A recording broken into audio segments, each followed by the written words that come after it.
Hey guys, welcome back with new video. And आज हम बात करने वाले लुकअप फंक्शन के बारे में। इससे पहले हमने डिस्कस करा था VLOOKUP XLOOKUP फंक्शन के बारे में और उसके एग्जांपल्स देखे थे। बट यहाँ पे हम लुकअप फंक्शन के एग्जांपल देखेंगे। तो इससे पहले हम लुकअप फंक्शन के बारे में अंडरस्टैंड कर लेते हैं, उसका डेफिनेशन क्या है, सिंटेक्स क्या है और आर्गूमेंट क्या पास होते हैं लुकअप फंक्शन में।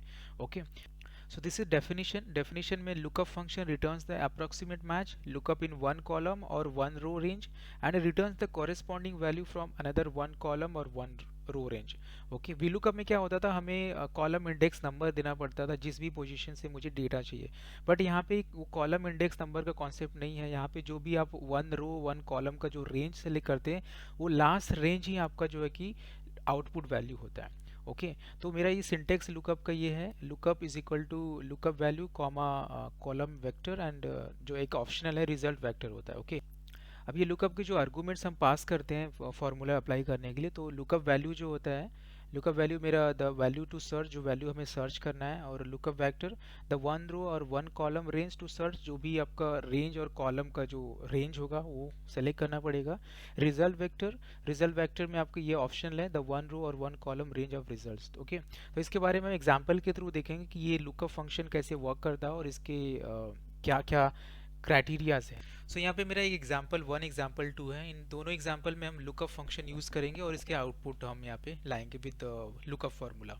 ओके, तो पहला जो एग्जांपल है इसमें बी कॉलम में मेरा डेट है, उस डेट के बेस पे मुझे क्वार्टर वन क्वार्टर टू इस तरह से मुझे यहाँ पे आउटपुट लाना है। ओके, तो मैं यहाँ पे लुकअप फंक्शन यूज़ करूँगा is equal to lookup.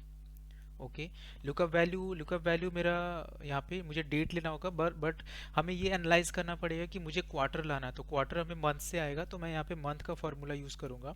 Okay, and select this date bracket close comma lookup vector में हमें ये एरे पास करना पड़ेगा कि फर्स्ट टू थ्री तक मेरा जो फर्स्ट जनवरी फरवरी मार्च होगा ये मेरा फर्स्ट क्वार्टर होगा, अप्रैल मई जून जो मेरा थर्ड सेकेंड क्वार्टर होगा। इस तरह से मुझे यहाँ पे आर्गूमेंट पास करना है। तो करली ब्रैकेट में मैं यहाँ पे फर्स्ट प्रेस करूँगा एंड कॉमा।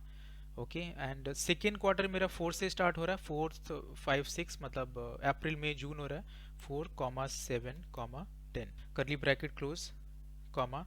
अब रिजल्ट वेक्टर मुझे इस सीक्वेंस में 1 2 3 क्वार्टर वन क्वार्टर टू इस तरह से करना। तो करली ब्रैकेट में 1 2 3 4। Okay, bracket close enter. क्योंकि हमने ये जो एरे दिया है ये एरे आपको अप्रॉक्स मैच देगा, मतलब अगर 1 2 3 है तो ऑटोमेटिकली आपको 1 देगा, 4 to 7 है तो ऑटोमेटिकली 2 देगा, 3 7 to 10 है तो आपको 4 देगा। इस तरह से ये अप्रॉक्स मैच वैल्यू देगा। तो जैसे मैं यहाँ पे एंटर करता हूँ तो यहाँ पे मेरा क्वार्टर आ गया। तो फार्मूला से पहले हम यहाँ पे इन्वर्टेड कॉमा में QTR quarter. Okay, and ampersand से हम कैनकेटिनेट कर देंगे ड्रैग।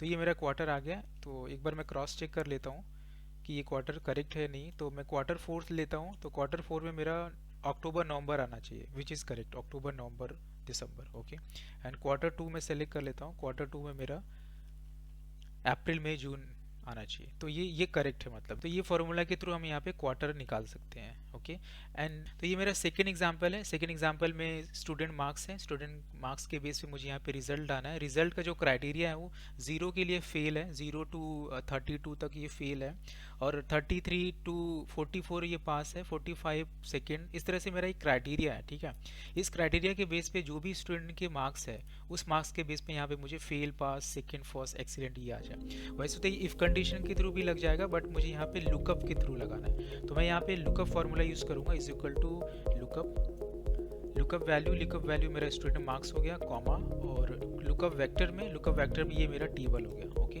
इस टेबल को मैं फ्रीज कर दूंगा, ब्रैकेट क्लोज एंटर। तो मेरा जो सेकेंड टेबल है, सेकेंड टेबल में जो के वाला कॉलम है, इस के कॉलम से मुझे वैल्यू चाहिए। ओके, मैं एंटर प्रेस करता हूँ।